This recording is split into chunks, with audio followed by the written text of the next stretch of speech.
New for you now at noon. A 17-year-old boy from Pelican Rapids is recovering after he was thrown off an ATV near Vergas. Hi, everyone, and thank you for joining us. I'm Jordan Schreier.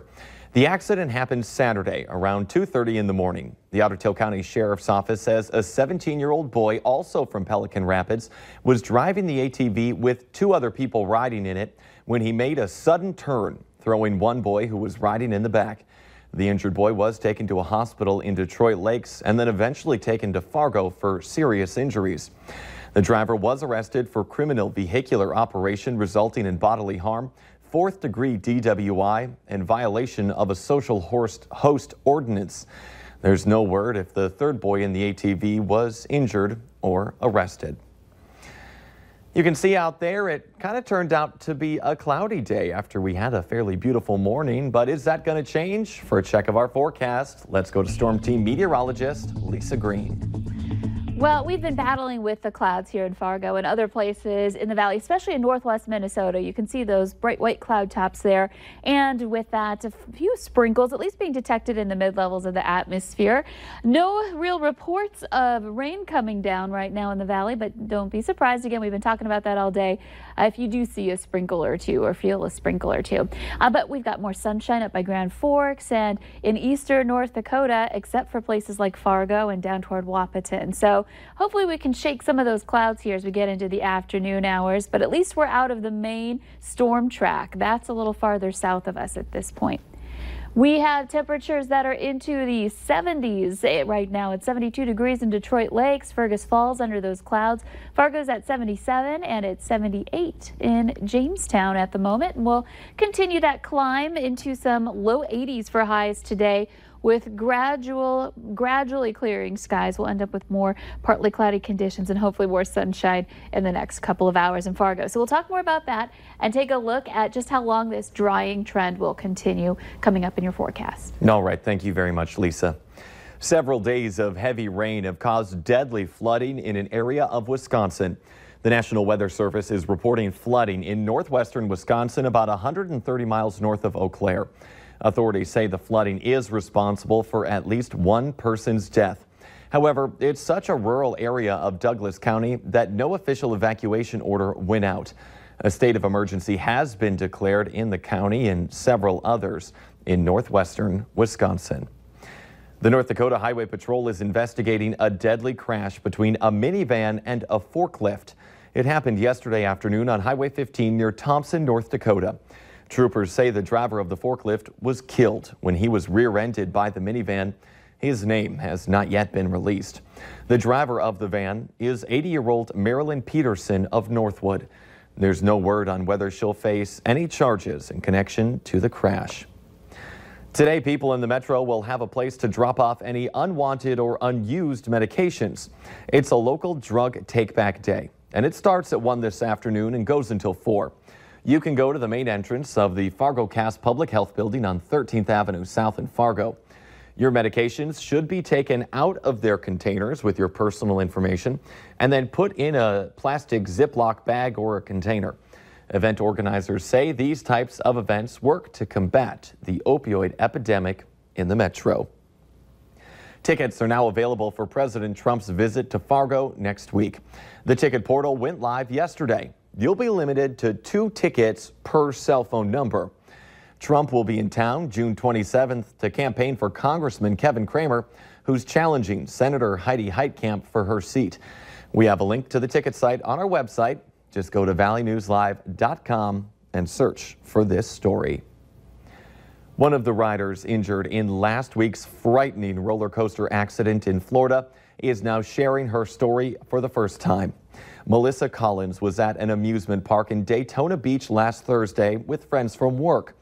But a good time quickly turned into a nightmare when the roller coaster went off the rails, leaving Melissa with serious injuries, including multiple broken bones. Here's NBC's Kristen Dahlgren. I couldn't breathe. I really thought I was going to die. Melissa Collins describing a horrifying scene. My car totally derailed and I was hanging up in the air. Another one of my co-workers, I watched her fall to the ground. trapped some 30 feet above the ground. The mother of two recalling those scary moments after her roller coaster ride derailed. I couldn't breathe. I was in so much pain and hurting. The terrifying tragedy playing out late Thursday at the Mardi Gras Fun Center on the Daytona Beach Boardwalk. The roller coaster completely broke off. We need an ambulance, please. The Sandblaster coaster, which Collins was riding with coworkers, flying off the rails, its front car dangling off the tracks. Two riders plummeting 3 stories down, including Collins's friend Amanda. All I could do was see her plunge to the ground. I remember her jumping up, and knowing she was probably in pain. Melissa Collins says her injuries include 9 broken ribs, spinal injuries, and a fractured collarbone that required surgery. All of my ribs are crushed. Just hours earlier, the Sandblaster had passed a state inspection, reopening after a shutdown last month. According to state records, the ride has a history of maintenance problems, including damaged cars and excessive corrosion.